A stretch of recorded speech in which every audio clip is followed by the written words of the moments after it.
Pria itu memasang kamera di dalam botol, kemudian gunakan bagian bawah botol untuk menggeser ke bawah rok anak perempuan. Kemanapun botol itu lewat di foto. Biarkan penggemar menonton videonya dengan lebih bahagia. Dia juga memasang kamera di topinya. Saat ini dia masih belum mengetahuinya. Saya jatuh ke dalam perangkap kematian. Sesuai dengan preferensi penonton, dia pergi ke restoran pembantu.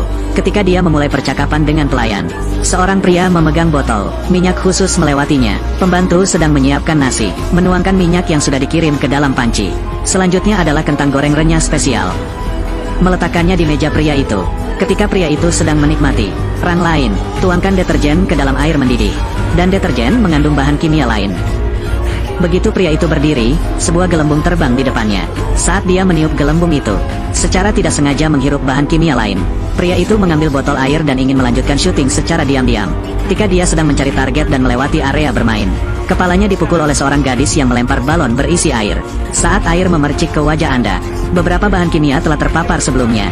Ada reaksi langsung dan menghasilkan racun. Pria itu tiba-tiba merasa kesulitan bernapas. Lalu dia jatuh ke tanah. Dan tepat di alun-alun sekarang, mobil selebriti wanita juga tiba di sini. Semua mata tertuju pada bintang wanita itu. Tidak ada yang peduli dia terjatuh. Pria itu mulutnya berbusa dan mencoba menaiki tangga. Dan akhirnya, dia mati begitu saja di tangga seperti ini. Dan semua ini terjadi, bagian dari rencana killer K.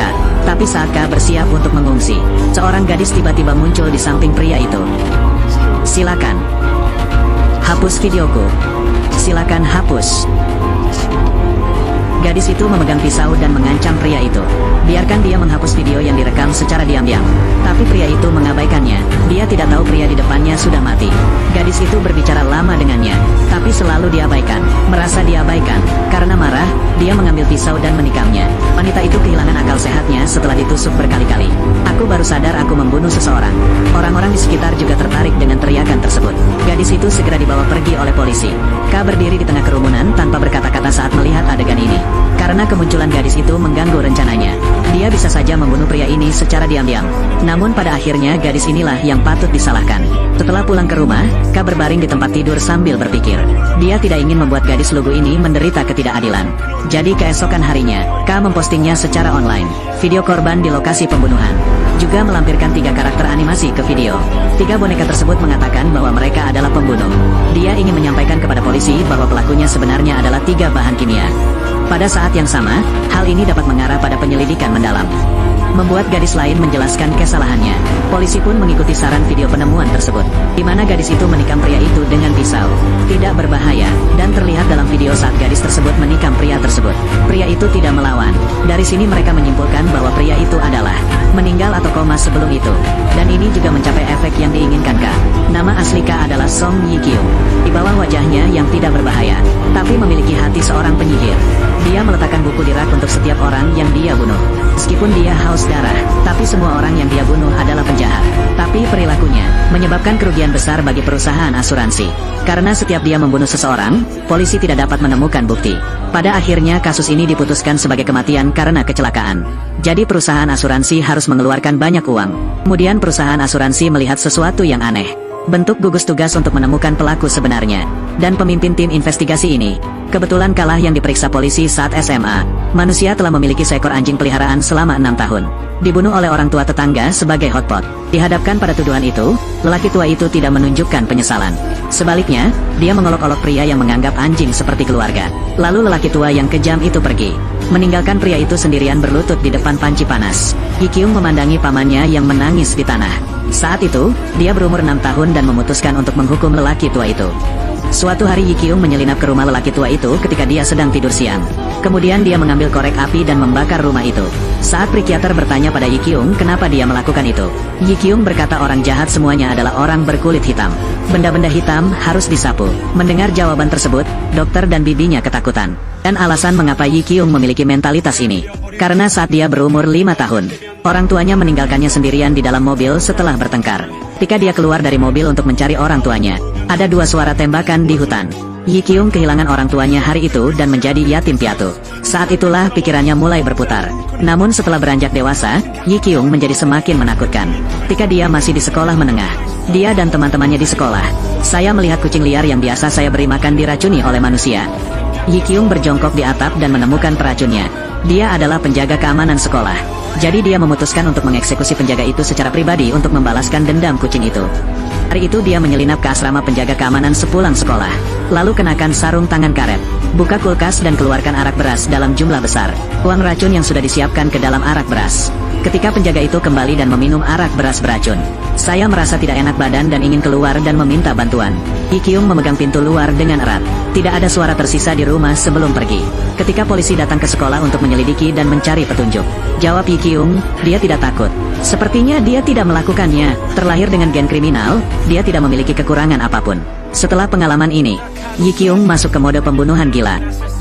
Dia bertanggung jawab atas banyak kematian karena kecelakaan. Orang meninggal dalam kecelakaan mobil. Orang mati mendadak. Setiap kali dia membunuh seseorang, dia menaruh novel di rak. Dan sudah ada lebih dari selusin novel di rak buku.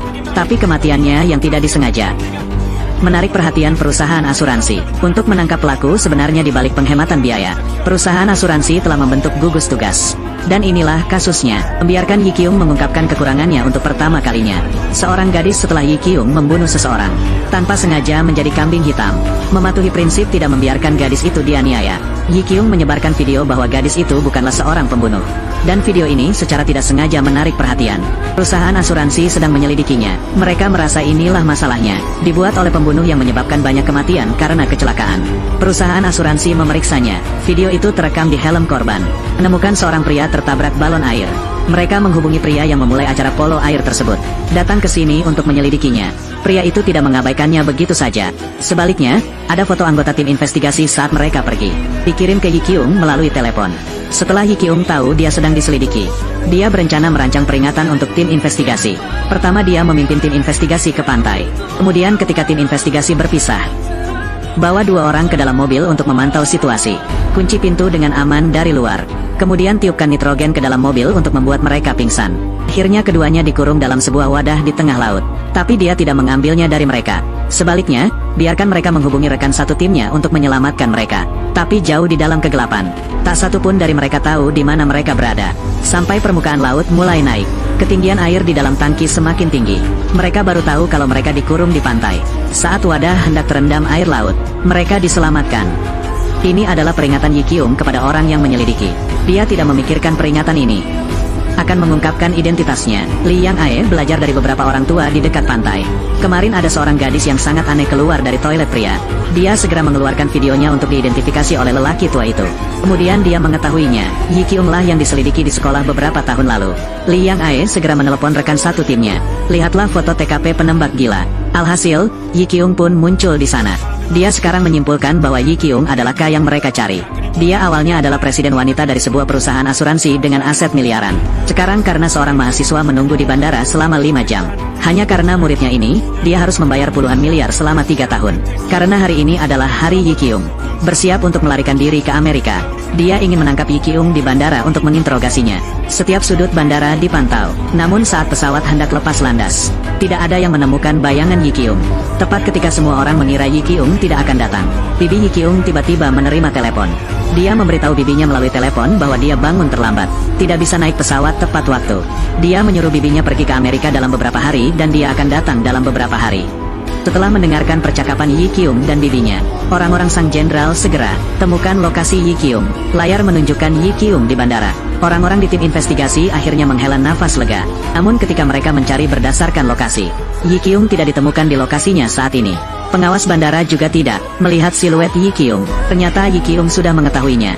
Perusahaan asuransi sedang mencari saya. Jadi dia menelepon seorang gadis. Dapatkan teleponnya di sini. Lalu dia menelepon gadis itu lagi. Berbicara dengan bibinya melalui suara dari speaker ponsel gadis itu. Mencapai tujuan membingungkan perusahaan asuransi. Setelah panggilan, gadis itu melemparkan ponsel Yi Kyung ke tempat sampah. Dan jenderal perempuan menunggu dari pagi hingga subuh. Tidak sabar menunggu Yi Kyung tiba. Ratusan orang menyamar di bandara, juga sibuk dengan sia-sia. Saat Yi Kyung mengetahuinya dari rekan satu timnya, mereka mengerahkan ratusan orang untuk menangkapnya. Dia sangat bersemangat, rasa pencapaian yang luar biasa membuatnya pamer kepada rekan satu timnya. Saat dia bersiap mengemasi tasnya untuk pergi, ditemukan Lee Yang Ae dari tim investigasi, berada di luar pintu. Setelah keduanya saling memandang melalui kaca dan tersenyum, mereka memulai permainan kenop pintu. Namun, saat Yi Kyung mengetahui Lee Yang Ae sendirian, Dia secara proaktif membuka pintu. Kemudian dia mengambil dayung dari rumah dan memukul Li Yang Ae. Semoga Li Yang Ae menutup pintu tepat pada waktunya untuk menghindari pukulan itu. Kyung Yi tahu dia bukanlah lawan Yi Kyung. Untuk mencegah Yi Kyung melarikan diri, dia menarik borgolnya dan memborgol dirinya sendiri dan dirinya lagi. Lalu telan kuncinya. Melihat itu, Li Yang Ae langsung mencabut pisaunya. Lalu meletakkan tangan Li Yang Ae di atas meja. Katanya dia akan memotong tangannya dan pergi dari sini. Tepat pada saat bahaya, jaring ikan langsung menutupi kedua orang tersebut. Ternyata Santa, rekan bisu Li Yang Ae, sudah datang. Tepat ketika Li Yang Ae meminta Santa untuk segera menangkap Yi Kyung, Yi Kyung memotong jaring ikan dengan parang. Melihat hal tersebut, Santa lari tanpa menoleh ke belakang. Saat Santa pergi, Yi Kyung juga tidak. Bunuh bibi di depanmu. Dia melepaskan jepit rambut dari kepalanya dan membuka borgolnya. Lalu kabur dari sini, dalam perjalanan untuk melarikan diri. Dia bertemu Santa lagi dan mengundang polisi untuk membantu. Namun, Yi Kyung tidak lari, dan lari ke polisi. Arahkan mereka ke arah bantuan. Santa di sebelah itu bisu. Dia ingin menunjukkan Yi Kyung sebagai orang jahat, tapi tidak bisa mengatakannya. Kemudian kedua polisi itu berlari ke arah yang ditunjuk Yi Kyung. Santa berlari ke polisi dan menghentikan mereka. Dia menunjuk ke arah Yi Kyung yang melarikan diri. Saya ingin memberitahu polisi bahwa itu orang jahat. Ketika polisi merespons dan mengejar, Yi Kyung mendayung papan selancarnya menuju pusat Sungai Han. Melihat hal tersebut, polisi segera mengejarnya dengan speedboat. Namun saat mereka hendak mengejar ketinggalan, Yi Kyung langsung melompat ke sungai. Lalu dia menghilang di atas air. Li Yang Ae kembali ke kamar Yi Kyung. Dia ada di bagasi Yi Kyung, melihat banyak novel yang dikemas. Sekarang dia tidak tahu apa maksudnya. Ketika beberapa orang menebak-nebak, akankah Yi Kyung menghilang mulai sekarang? Seorang kurir tiba-tiba datang mengantarkan paket Yi Kyung. Mereka membukanya dan menemukan skrip baru di dalamnya. Li Yang Ae segera menyadari bahwa skenario ini tidak sederhana. Pastinya saat membaca isi naskah, dia menemukan banyak kasus kematian karena kecelakaan sebelumnya. Ini sangat mirip dengan isi skrip ini. Dari situ dapat disimpulkan bahwa Yi Kyung melakukan kejahatan. Pasti dari naskahnya, dan naskahnya baru diterima kemarin. Kan menjadi TKP Yi Kyung berikutnya. Menyimpulkan Yi Kyung ada di sana sebelum menyelesaikan kejahatannya. Tidak akan meninggalkan Korea, dan ini mungkin juga akan terjadi. Satu-satunya kesempatan untuk menangkap Yi Kyung. Seberapa sengsaranya para pekerja imigran yang berada di lapisan bawah masyarakat. Manusia hanya karena kinerja yang buruk. Bos memintanya untuk memakai lencana dan meminta maaf kepada rekan-rekannya. Biarkan semua orang melihat ketulusan. Dia bahkan berdiri di atas meja agar semua orang bisa berfoto untuk bersenang-senang. Sampai rekan terakhir pergi, hukumannya sudah berakhir, dan bos ini sangat mesum. Ada juga keinginan kuat untuk mengontrol, untuk membuat karyawannya patuh, asalkan jam 12 siang. Perusahaan akan mengirimkan secangkir obat pencuci otak kepada karyawannya. Kata bos itu keuntungan khusus. Dan karyawan perusahaan sangat bangga ketika berbicara tentang bos. Karena bos mereka bukan sekedar pengacara, akan menjadi wali kota-kota berikutnya. Tapi para karyawan ini seperti warga negara, tertipu oleh kemunafikan pria ini. Sebenarnya bos ini sangat jahat. Hari ini saya berada di kantor bersama Kapten Keamanan. Jelaskan masalah keamanan di tempat acara. Hanya karena anjing penjaga di luar menggonggong dan mengganggunya. Dia meracuni anjing itu sampai mati. Dan juga mengancam anak sang kapten yang belum lahir. Tangkap kapten yang bertanggung jawab meracuni hewan. Li Yang Ae diam-diam difoto oleh paparazzi selama penyelidikan. Secara kebetulan saya menemukan video pengacara Kim ini. Mengunggah video Yoon Mi Ae yang dilanggar ke beranda. Sekarang berguna. Dalam video tersebut, mereka menemukan pengacara Kim memulai serangan kampus. Dan ada banyak kasus. Dia mendorong orang-orang perusahaan untuk melakukan hal itu. Kemudian gunakan posisi Anda sebagai pengacara untuk melindungi keadilan. Sehingga menerima lebih banyak suara. Li Yang Ae membenarkan. Pengacara Kim pasti akan menjadi korban Yi Kyung selanjutnya. Namun saat ini tim investigasi ragu-ragu. Mereka tidak tahu, haruskah mereka dihentikan dari Yi Kyung. Bahkan jika kejahatan pengacara Kim dihukum oleh hukum, tidak akan terlalu berat, tapi Yi Kyung bisa memberinya hukuman berat. Setelah mempertimbangkan, mereka memutuskan untuk menggunakan pengacara Kim sebagai iming-iming untuk menangkap Yi Kyung. Hidup dan mati semuanya bergantung pada penciptaan. Ikuti pengacara Kim. Nyelidik merasa sangat sulit untuk membunuhnya. Karena saat itu dia sedang bepergian dengan mobil. Akan ada 4 truk besar yang mengawalnya. Dan bersamanya kapan saja. Dan juga lebih dari selusin pengawal yang mengikuti. Satu-satunya kesempatan untuk membunuhnya. Itulah lokasi operasi beberapa hari kemudian. Untuk memastikan Yi Kyung tidak menyakiti orang yang tidak bersalah. Tim investigasi mengundang bibi Yi Kyung untuk kembali dari Amerika. Persiapkan dia untuk menghadiri acara saat itu. Kapan acara dimulai? Anggota tim investigasi menebar jaring di lokasi kejadian. Namun kali ini Yi Kyung masih belum muncul secara langsung. Dia mengirim seorang pria, menyamar sebagai pelayan, dia menyelinap masuk. Dia mengontrol dari luar.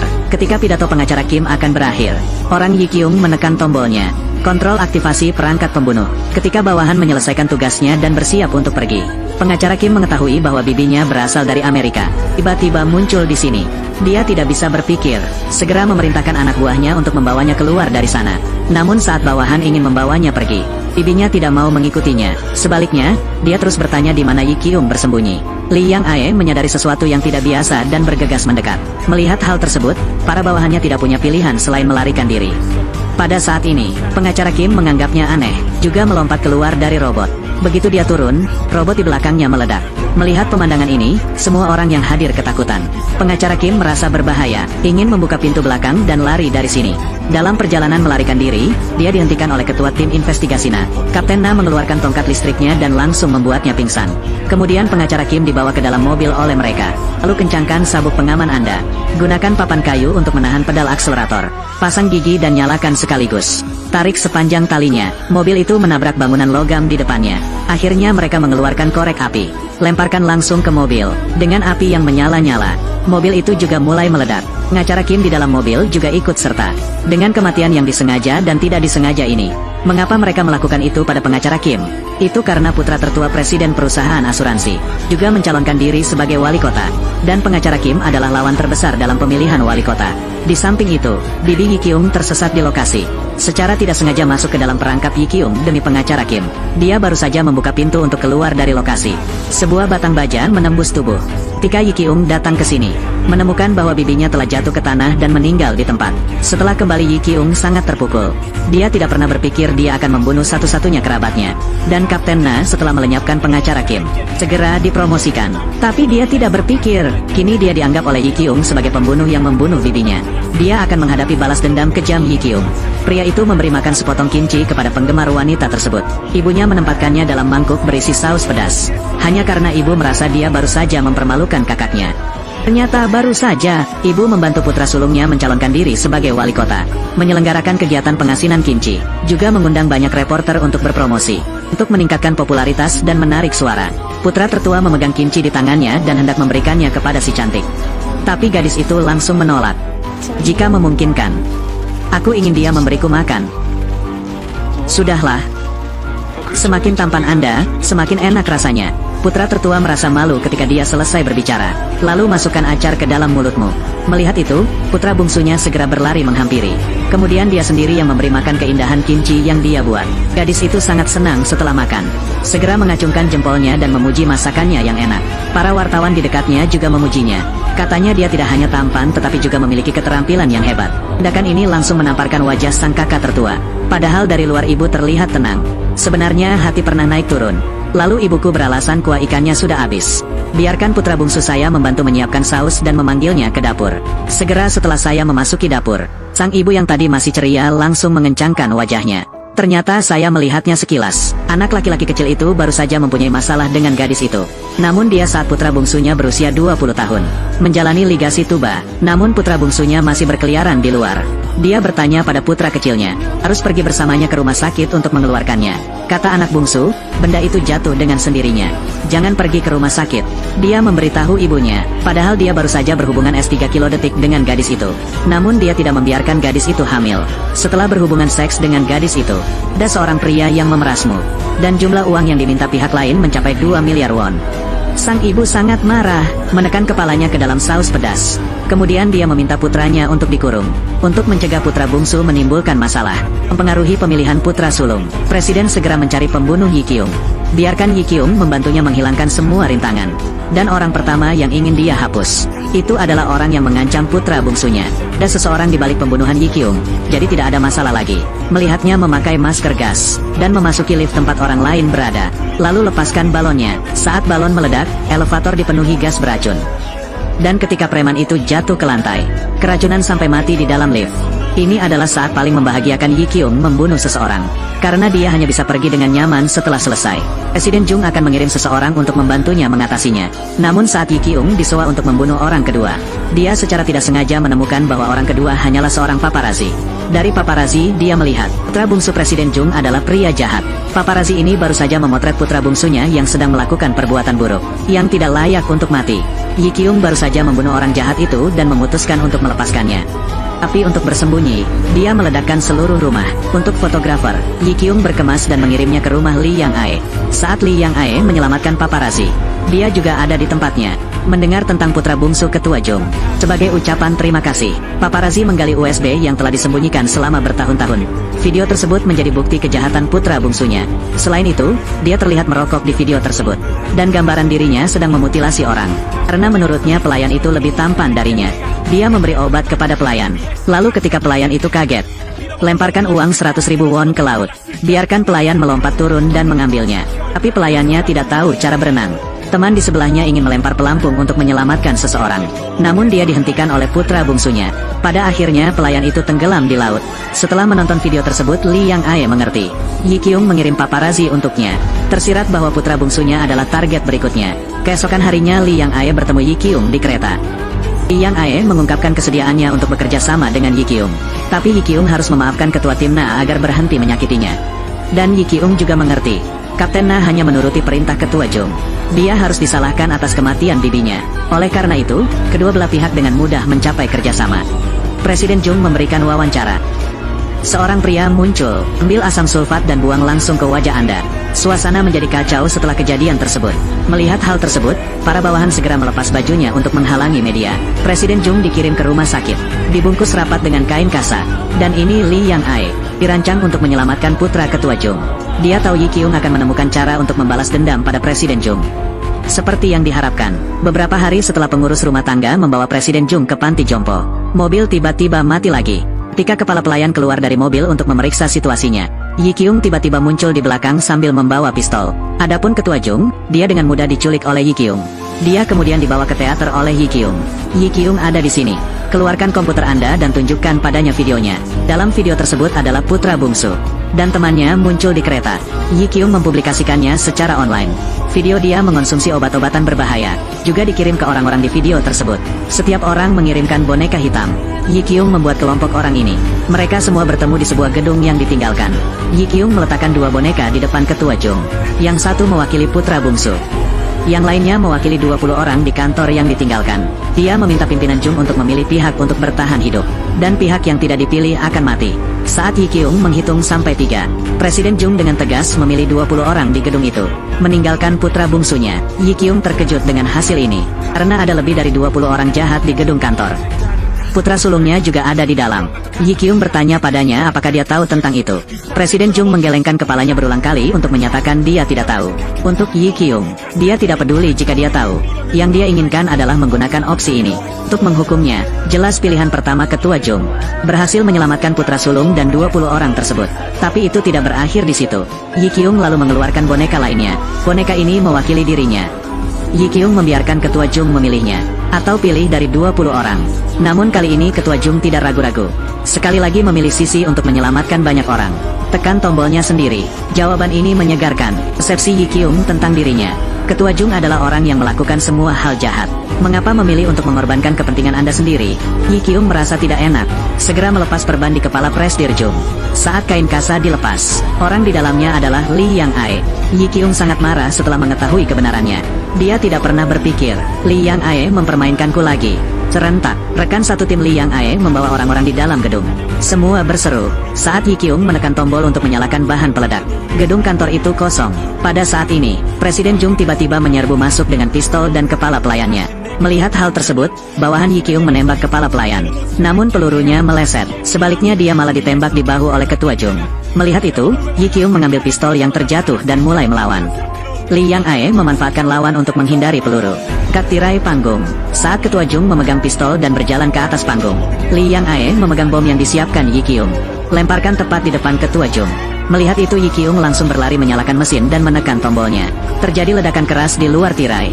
Yi Kyung memanfaatkan ledakan itu dan melarikan diri dari sini. Saat Lee Yang Ae mengejarnya, dia menemukan Yi Kyung menyandera rekan setimnya Santa. Keluar jalur, pimpinan Jung di teater tidak tewas dalam ledakan tersebut. Hanya terkena setengah bagian wajahnya. Namun dia dibawa pergi oleh polisi untuk diselidiki. Di samping itu, Yi Kyung membuat Santa berjalan di sepanjang rel selama beberapa jam. Akhirnya bertemu dengan sebuah kereta barang yang berhenti di pinggir jalan. Dia menemukan gerbong kereta terdekat. Naiklah bersama Sinterklas. Tapi mereka baru saja masuk ke dalam mobil. Mengetahui bahwa Lee Yang Ae sudah ada di sini menunggu mereka, Lee Yang Ae menyuruh Yi Kyung melepaskan Santa. Dia bilang Santa tidak bersalah. Tapi Yi Kyung memberitahu Lee Yang Ae, Santa sebenarnya adalah orang yang membunuh suami Lee Yang Ae. Tahun lalu suami Li Yang Ae didakwa membunuh seorang siswa. Namun Santa juga muncul di tempat kejadian. Karena Santa tidak bersaksi, menyebabkan suami Li Yang Ae bunuh diri. Itu sebabnya Santa tidak mendapat gaji sepeser pun. Namun selalu di sisi Li Yang Ae. Itu hanya untuk penebusan. Dan Santa tidak bodoh. Li Yang Ae akhirnya mengerti mengapa Santa begitu baik padanya. Air matanya tidak bisa berhenti mengalir. Namun demikian, Li Yang Ae masih merasa suaminya meninggal. Tidak bisa menyalahkan Santa. Saat Yi Kyung hendak menembak Santa, Li Yang Ae langsung membuka gerbang besi tersebut. Dengan tarikan yang kuat, Yi Kyung ditarik menuju pintu. Dia kemudian turun dari kereta bersama Yi Kyung. Ketika Yi Kyung bangun, dia muncul di penjara. Dan pimpinan Jung juga ditangkap atas banyak tuduhan termasuk menerima suap. Dan Li Yang Ae, dia telah mengembangkan kekuatan kepemimpinannya di sejumlah mitra. Membuka perusahaan investigasi.